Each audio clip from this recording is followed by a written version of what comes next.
नमस्कार, मैं रविंद्र कुमार मीना, सहायक आचार्य भूगोल। आप सभी का स्वागत है मानव भूगोल की इस कक्षा में। इस कक्षा में आज हम पॉपुलेशन प्रॉब्लम्स, जनसंख्या की समस्याओं का अध्ययन करेंगे कि जनसंख्या की समस्याएं होती क्या हैं। एक्चुअली जनसंख्या की समस्याएं तब उत्पन्न होती हैं जब किसी क्षेत्र में उपलब्ध जो कुल संसाधन हैं उनकी तुलना में जनसंख्या अधिक या कम हो जाती है। अर्थात रिसोर्सेज के अकॉर्डिंग या ज़्यादा या कम जब हो जाएगी तो प्रॉब्लम होंगी। संसाधन और जनसंख्या दोनों की संतुलित अवस्था अनुकूलतम जनसंख्या कहलाती है। अर्थात जितने रिसोर्सेज उतनी जनसंख्या तो है, तो वो अनुकूलतम जनसंख्या उस क्षेत्र में कहलाती है।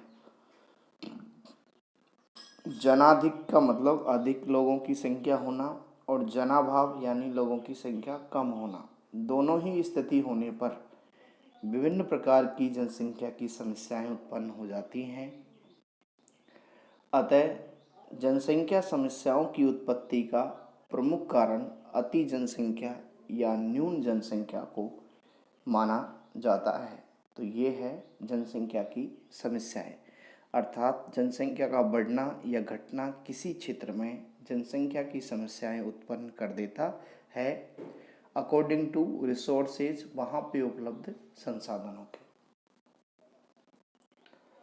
इसका पहला पार्ट है कि जनसंख्या का जो जनाधिक्य है, अर्थात जब जनसंख्या संसाधनों की तुलना में अधिक पाई जाती है तो उस क्षेत्र में क्या क्या समस्याएं होती हैं।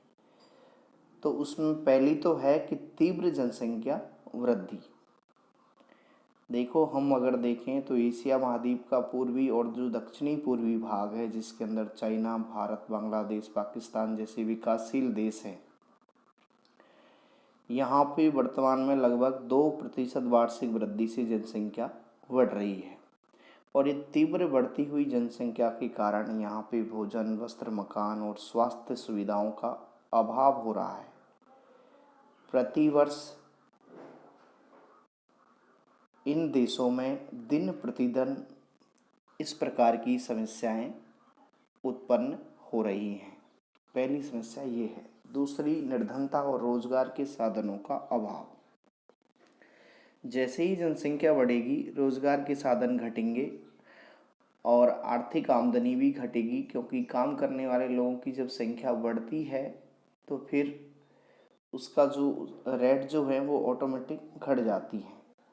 इससे ये होता है कि ज़्यादातर जनसंख्या जो है वो बेरोज़गार हो जाती है और दिन प्रतिदिन उनकी संख्या बढ़ती है। और बेरोज़गारी जब बढ़ेगी तो उसके साथ एक और नई समस्या आएगी, निर्धनता। बेरोज़गारी के साथ ही निर्धनता भी बढ़ेगी और कृषि पे जनसंख्या का दबाव जनसंख्या वृद्धि के साथ ही बढ़ता है, और जिसके कारण निर्धनता में भी धीरे धीरे बढ़ोतरी होती है। ये दूसरी प्रमुख समस्या है।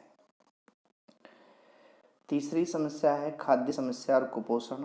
तीव्र जनसंख्या वृद्धि के कारण पर्याप्त खाद्य पदार्थ नहीं मिलते, जिसके कारण नागरिक जो हैं धीरे धीरे कुपोषण का शिकार हो जाते हैं। और इस कुपोषण का सर्वाधिक प्रभाव मापे और शिशु पे पड़ता है, और फलस्वरूप क्या होता है कि उनकी जो मृत्यु दर है वो बढ़ जाती है ऐसे क्षेत्रों में। कुपोषणता का प्रभाव मनुष्य की स्वास्थ्य और कार्य क्षमता पर भी पड़ता है। उसके स्वास्थ्य और कार्य क्षमता दोनों ही कमज़ोर पड़ जाते हैं। फलस्वरूप परिवार का आर्थिक संतुलन जो है गड़बड़ा जाता है। नेक्स्ट है आवासीय समस्या है। तेजी से बढ़ती हुई जनसंख्या वृद्धि की तुलना में जब आवासों में वृद्धि नहीं होती है तो हम देखते हैं लोग टूटे फूटे घर और छप्परों में निवास करते हैं, क्योंकि बहुत सारे लोग निर्धनता और बेरोजगारी के कारण आवास बनाने में असमर्थ हैं।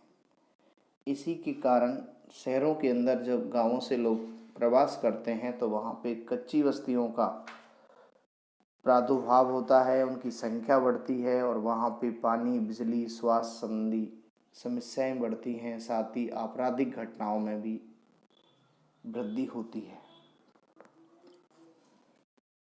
फिर है निम्न आर्थिक विकास।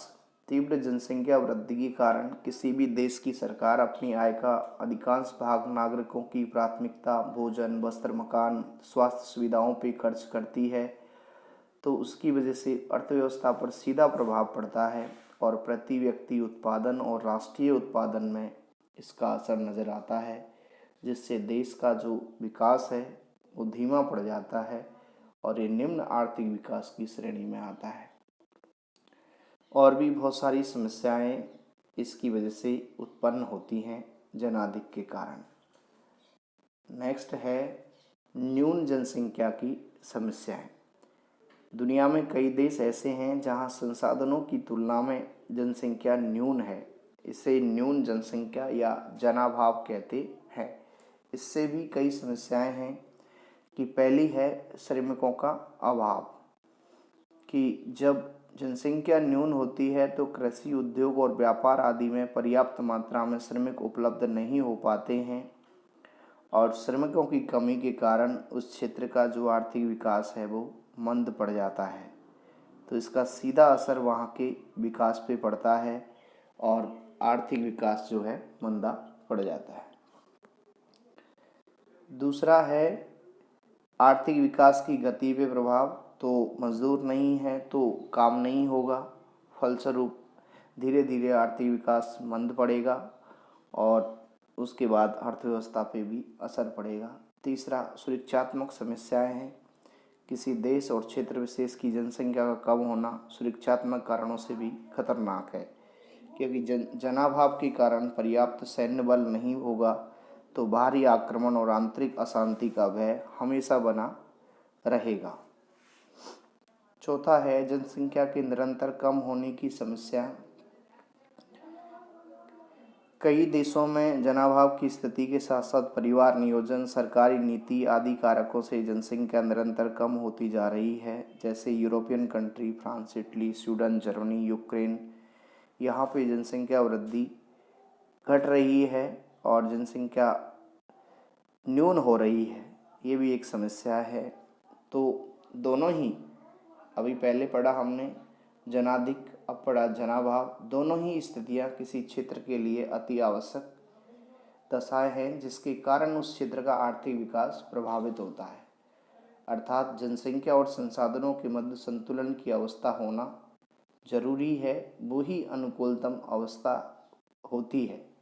इसी कारण वर्तमान समय में सभी देश अनुकूलतम जनसंख्या की स्थिति प्राप्त करने के प्रति जागरूक हैं। तो ये जनसंख्या के अधिक और कम होने से होने वाली समस्याएं। नेक्स्ट है कि विकसित देशों में जनसंख्या की समस्याएं। फिर विकसित विकासशील की बात आती है तो विकसित देशों में जनसंख्या संरचना में वृद्धों की संख्या में वृद्धि है। उसका सीधा सा रीज़न है कि उन्होंने क्या किया है, जन्म दर जो है वो घट गई है। फलस्वरूप पहले जन्म दर अधिक थी, उसकी वजह से अब पुराने लोग अधिक बच गए हैं और नए बच्चे कम हैं, जिसकी वजह से वहाँ पे जो एक संतुलन है वो बिगड़ गया है। यानी वृद्ध अधिक हैं और वृद्धों का खर्चा पेंशन, स्वास्थ्य संबंधी अधिक होता है, जो सीधा विकास पे पड़ता है। दूसरा है नगरीकरण का उच्च स्तर। विकसित देशों में नगरों में रोजगार, शिक्षा, स्वास्थ्य सुविधाएं, यातायात आदि का प्रचुर मात्रा में पाए जाने के कारण अधिकांश लोग नगरों में निवास करते हैं और अधिक नगरीकरण मानव स्वास्थ्य को प्रभावित करता है। तो ये भी एक समस्या है। और मनुष्य की कार्य क्षमता में कमी, उसका रीज़न ये है कि जो विकसित देश हैं वहाँ पे अधिकतर जो कार्य है वो औद्योगिक मशीनों द्वारा किया जाता है। कुछ श्रमिक कार्य करते हैं, वे तकनीकी दृष्टि से दक्ष होते हैं और सारा काम मशीनों से होता है, जिसकी वजह से क्या होता है, दूसरे जो लोग हैं उनकी कार्य क्षमता आवश्यकता अनुसार बढ़ नहीं पाती है और कार्य क्षमता में धीरे धीरे कमी आ जाती है। नेक्स्ट विकासशील देशों की समस्या। तो वो मेजर समस्या पहली वही है कि यहाँ पे तीव्र जनसंख्या वृद्धि हो रही है, क्योंकि अभी भी उच्च जन्म दर है और मृत्यु दर जो है कमी है, जिसकी वजह से भोजन, वस्त्र, मकान, स्वास्थ्य सुविधाएं, यातायात, व्यापार, उद्योग आदि कम पड़ते जा रहे हैं। सामाजिक सुविधाओं का अभाव हो रहा है, दूसरा, रोजगार के अवसरों में कमी। तीव्र गति से बढ़ती हुई जनसंख्या के मुकाबले रोजगार के अवसर घट गए हैं, जिसका सीधा प्रभाव बेरोजगारी एवं निर्धनता के स्तर में वृद्धि के रूप में नजर आ रहा है। तीसरा, खाद्यान्नों में कमी है।